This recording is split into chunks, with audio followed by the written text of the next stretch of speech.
Le manque comme identité, quand survivre devient plus sûr que prospérer. Le conflit émotionnel caché, l'enfant qui a grandi dans le manque développe un système nerveux câblé pour la pénurie.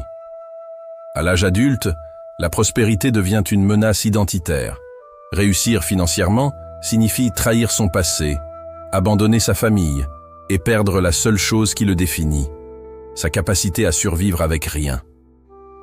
Tu connais cette sensation, cette tension dans ta poitrine quand tu regardes ton compte bancaire, même quand il y a de l'argent, même quand tout va bien, même quand tu as tout ce dont tu as besoin, tu attends. Tu attends que tout s'effondre. Parce que quelque part, profondément ancré dans ton système nerveux, tu as appris une vérité qui ne te lâche jamais. L'argent ne reste jamais. Tu es devenu un expert de la survie. Tu sais faire durer 1 euro comme personne. Tu sais te priver, calculer, anticiper le pire. C'est une force. C'est ce qui t'a sauvé. Mais voici le paradoxe qui te ronge aujourd'hui. Ce qui t'a protégé dans ton enfance est précisément ce qui t'empêche de prospérer aujourd'hui. La peur de manquer que tu as développée pour survivre est devenue la raison pour laquelle tu manques encore. Tu refuses les opportunités parce qu'elles semblent trop belles pour être vraies. Tu sabotes ta réussite parce qu'inconsciemment, réussir signifie ne plus être toi. Et chaque fois que l'argent arrive, une part de toi le repousse, parce que ton identité entière a été construite autour du manque. Ce que tu vis porte un nom, le trauma financier intergénérationnel lié au manque. Tu n'es pas mauvais avec l'argent, tu n'es pas faible, tu n'es pas incapable, tu es un survivant. Et comme tous les survivants, tu portes les cicatrices invisibles de la guerre que tu as menée pour exister. Laisse-moi t'expliquer ce qui s'est vraiment passé. Quand un enfant grandit dans le manque, dans une famille où l'on compte chaque centime, où l'on refuse tout ce qui n'est pas strictement nécessaire, où l'on vit dans la peur constante de ne pas avoir assez, son système nerveux se recâble. C'est ce qu'on appelle le conditionnement socio-économique de la pénurie. Le cerveau de cet enfant apprend que le monde est dangereux, que l'argent est rare, que la sécurité est une illusion, que demander, c'est être un fardeau. Et pour survivre émotionnellement, cet enfant développe une identité autour de la privation. Il devient l'enfant qui n'a besoin de rien. Il devient l'économe traumatisé, celui qui refuse tout plaisir, toute dépense, tout investissement en lui-même, parce que dépenser signifie perdre le contrôle. Mais ce n'est pas tout. Il y a un autre mécanisme plus insidieux encore, la théorie de la valeur personnelle conditionnelle. Dans une famille marquée par le manque, l'amour et l'approbation sont souvent conditionnels. On t'aime si tu ne demandes rien. On te valorise si tu te débrouilles seul. On te respecte si tu ne coûtes rien. Alors, inconsciemment, tu intériorises cette croyance toxique. Je vaux quelque chose uniquement si je n'ai besoin de rien. Et cette croyance devient ta prison dorée. Carl Jung l'a dit, ce qui est réprimé ne disparaît pas. Il devient l'ombre qui nous gouverne. Ton ombre, c'est le manque, et elle te suit partout. Mais quel est le prix que tu paies aujourd'hui? Tu ne vis pas, tu survis, encore, toujours. Tu gagnes de l'argent, mais tu ne le gardes jamais assez longtemps pour respirer. Tu économises, mais jamais assez pour te sentir en sécurité. Tu travailles, mais tu refuses de demander ce que tu vaux.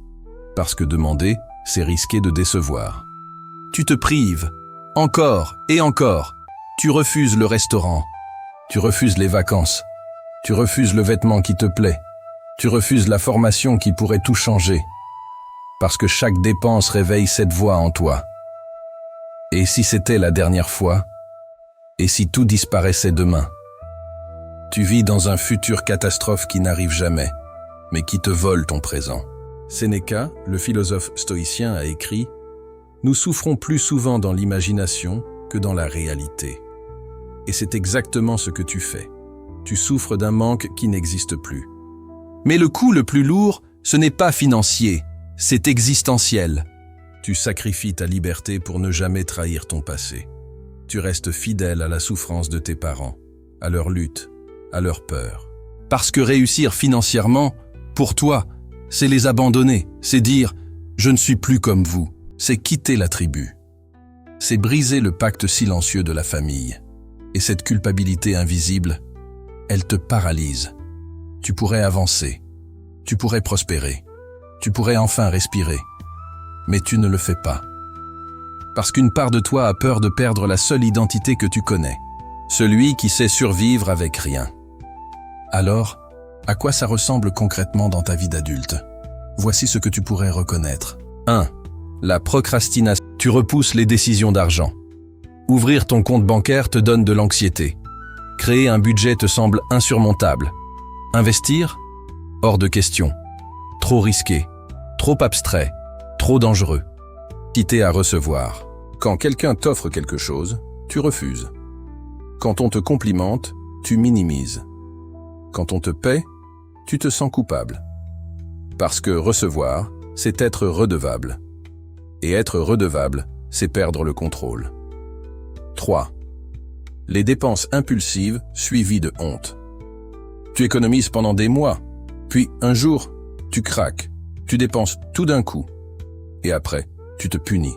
Tu te dis que tu es faible, que tu ne mérites rien. Le cycle recommence. 4. Le besoin constant de justifier chaque dépense. Tu ne peux pas acheter quelque chose sans te justifier. J'en ai vraiment besoin. C'est en promo. Je le mérite, non? Tu demandes la permission à une voix intérieure qui ne te la donne jamais. 5. La peur paralysante de parler d'argent. Tu évites les conversations sur le salaire. Tu ne négocies jamais. Tu acceptes moins que ce que tu vaux. Parce que parler d'argent, c'est exposer ta vulnérabilité. C'est avouer que tu comptes. 6. Rester dans des situations sous-payées par loyauté. Tu restes dans un emploi qui te paye mal parce qu'ils ont été gentils avec moi. Tu acceptes des conditions indignes parce que, au moins, j'ai un travail. Tu confonds gratitude et sacrifice.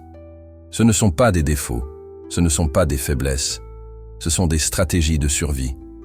Des mécanismes que ton cerveau a développés pour te protéger quand tu étais petit, quand tu n'avais aucun pouvoir, quand le monde était imprévisible.